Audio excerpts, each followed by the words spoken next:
198।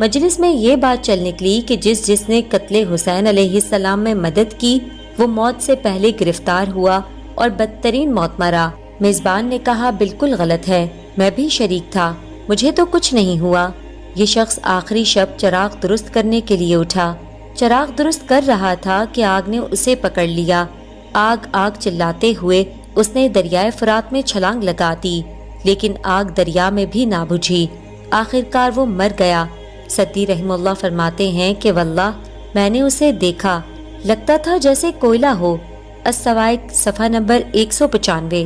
شہادت سے 3 دن پہلے امام حسین علیہ السلام اور اصحاب پر پانی بند کرنے کا حکم جاری ہوا۔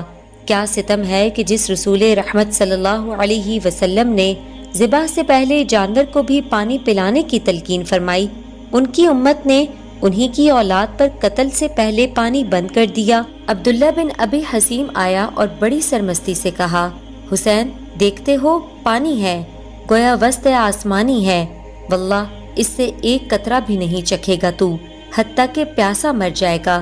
اس پر امام علی پاک نے فرمایا، اے اللہ اسے پیاسا مار اور اسے کبھی نہ بخشنا۔ حمید بن مسلم کا بیان ہے کہ اس واقعے کے بعد وہ بیمار پڑ گیا، میں عیادت کے لیے گیا، قسم ہے اس اللہ کی جس کے سوا کوئی شریک نہیں، میں نے اسے دیکھا کہ پانی پیے جاتا تھا، پھر کہہ کر دیتا، پھر پیتا، پیٹ بھرنے لگتا، پھر کہہ کر دیتا، لیکن اس کی پیاس نہ بجھتی تھی۔ یہی اس کا حال رہا یہاں تک کہ اس کی جان نکل گئی۔ تاریخ طبری صفحہ نمبر 412 سے 415۔ بددعا کے نتیجے میں دنیاوی سزا پوری ہوئی، اخروی سزا بھی انشاءاللہ ملتی رہے گی۔ امام حسین علیہ السلام کا لشکر جب مغلوب ہوا تو آپ علیہ السلام گھوڑے پر سوار ہو کر فرات کی جانب چلے۔ ایک ابانی چیخا، تمہیں کیا ہوا؟ حسین علیہ السلام اور پانی کے درمیان حائل ہو گیا، چنانچہ وہ اپنا گھوڑا بڑھا کر ساتھیوں سمیت رکاوٹ بن گیا۔ امام حسین علیہ السلام نے دعا کی، اے اللہ اسے پیاسا رکھ۔ ابانی نے تیر نکالا اور امام حسین علیہ السلام کے گلے میں پیوست کر دیا۔ امام حسین علیہ السلام نے تیر کھینچ کر نکال دیا، پھر اپنے ہاتھ پھیلائے تو وہ خون سے تر تھے۔ اس موقع پر امام حسین علیہ السلام نے دعا کی، اے اللہ تیرے نبی کی بیٹی کے بیٹے سے جو سلوک کیا جا رہا ہے اس کی میں تجھ سے شکایت کرتا ہوں۔ تھوڑی ہی مدت گزری تھی کہ اللہ نے اس پر پیاس انڈیل دی۔ قاسم فرماتے ہیں کہ میں نے دیکھا کہ ٹھنڈا شربت، دودھ بھرے پیالے اور پانی کے مٹکے اس کے قریب دھرے ہوئے تھے اور وہ کہہ رہا تھا، کم بختو مجھے پلاؤ، مجھے پیاس نے مار ڈالا۔ اتنا بڑا پیالہ جس سے ایک گھر والے سیراب ہو سکتے تھے اس سے پلایا جاتا، لیکن جو ہی پیالہ منہ سے ہٹاتے وہ تڑپنے لگتا اور کہتا، کم بختو مجھے پلاؤ، مجھے پیاس نے مار ڈالا۔ واللہ جتنی مدت جیا یہی حال رہا، یہاں تک کہ اس کا پیٹ اونٹ کے پیٹ کی طرح بڑھ کر پھٹ گیا۔ تاریخ طبری صفحہ نمبر 450 سے 455۔ اس یزیدی ٹولے میں ایک شخص نے امام حسین علیہ السلام کا سر اقدس اپنے گھوڑے کی کاٹھی کی رسیوں سے لٹکایا تھا۔ چند ہی روز سے اس کا چہرہ تارکل سے بھی زیادہ سیاہ ہو گیا۔ پوچھا گیا، تم تو عرب کے انتہائی خوبصورت نوجوان تھے۔ اس نے بتلایا کہ جب سے میں نے اس سر کی توہین کی ہے اس وقت سے ہر رات 2 آدمی آتے ہیں، بغلوں میں ہاتھ ڈال کر مجھے دھکیلتے ہوئے بھڑکتی آگ کے پاس لے جاتے ہیں اور اوندھے منہ مجھے اس میں دھکا دے دیتے ہیں۔ وہ آگ مجھے جھلساتی رہتی ہے، اس وجہ سے میرے چہرے کا یہ حال ہو گیا ہے۔ کچھ ہی عرصے میں یہ شخص قبیح ترین موت مر گیا۔ السوائق صفحہ نمبر 196۔ منصور کا بیان ہے کہ میں نے شام میں ایک شخص دیکھا جس کی شکل خنزیر جیسی تھی۔ میں نے پوچھا تو اس نے بتایا کہ میں روزانہ 1000 مرتبہ حضرت علی رضی اللہ عنہ پر لعنت بھیجتا تھا اور ہر جمعے کو ان پر اور ان کی اولاد پر کئی 1000 مرتبہ لعنت دہراتا تھا۔ میں نے خواب میں نبی کریم صلی اللہ علیہ وسلم کو دیکھا، پھر طویل خواب ذکر کیا۔ اس کے ذیل میں یہ بتایا کہ حسن علیہ السلام نے بارگاہ اقدس میں میری شکایت کی، جس پر حضور اقدس صلی اللہ علیہ وسلم نے مجھ پر لعنت کی اور میرے چہرے پر تھوک دیا۔ تھوک گرتے ہی میری شکل خنزیر جیسی ہو گئی اور لوگوں کے لیے نشان عبرت بن گئی۔ السوائق صفحہ نمبر 196۔ حضرت محمد صلی اللہ علیہ وسلم نے ارشاد فرمایا کہ جمعے کے دن مجھ پر کثرت سے درود بھیجا کرو، تمہارا درود و سلام مجھ پر پیش کیا جاتا ہے۔ مشکات شریف کتاب الصلاۃ باب الجمعہ۔ میدان کربلا میں ایک شخص گھوڑا دوڑاتا ہوا آیا اور امام علی مقام کے مقابل آ کر کھڑا ہو گیا۔ زور سے پکارا، کیا تم میں حسین ہے؟ حسین علیہ السلام چپ رہے۔ جب اس نے تیسری مرتبہ یہی پکارا تو امام حسین علیہ السلام نے اپنے اصحاب سے فرمایا کہ اسے کہو یہ حسین ہے، تم کیا چاہتے ہو؟ کہا حسین تمہیں آگ کی بشارت ہو۔ فرمایا تم نے جھوٹ کہا، میں تو رب غفور اور شفیع مطاع کے پاس جا رہا ہوں، تم کون ہو؟ کہنے لگا میرا نام ابن حوزہ ہے۔ امام علی پاک نے یہ سن کر اپنے ہاتھ اس قدر اوپر اٹھائے کہ ہمیں کپڑوں کے اوپر سے بغلوں کی سفیدی نظر آنے لگی۔ پھر آپ علیہ السلام نے اس کے نام کی مناسبت سے دعا کی، اے اللہ اسے آگ میں داخل کر۔ ابن حوزہ نے طیش میں آ کر آپ کی جانب گھوڑے کو ایڑ لگائی۔ درمیان میں ایک نہر تھی، گھوڑا بتکا، اس کا پاؤں رکاب میں پھنس گیا، خود نیچے آ رہا۔ اب گھوڑا جو بھاگا تو اسے بھی گھسیٹتا ہوا اپنے ساتھ لے گیا۔ اسی بھاگ دوڑ میں اس کا سر پتھروں اور درختوں کے تنوں سے ٹکراتا رہا یہاں تک کہ وہ مر گیا۔ تاریخ طبری صفحہ نمبر 431۔ اللہ اکبر! یہی دماغ تھا جو بغض اہل بیت سے بھرا اور سڑا ہوا تھا۔ فوری سزا یہ ملی کہ اپنی ہی سواری نے اللہ کے حکم کے تحت اسے پتھروں سے ٹکرا کر پاش پاش کر دیا۔ آخرت کے بعد کیسی سزا ملے گی اللہ ہی بہتر جانتا ہے۔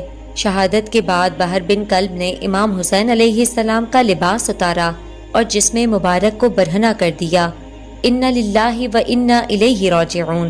انا للہ و انا، تو ضرور سبسکرائب کر لیں۔ ملتے ہیں آپ سے نیکسٹ ویڈیو میں، تب تک کے لیے اللہ نگہبان۔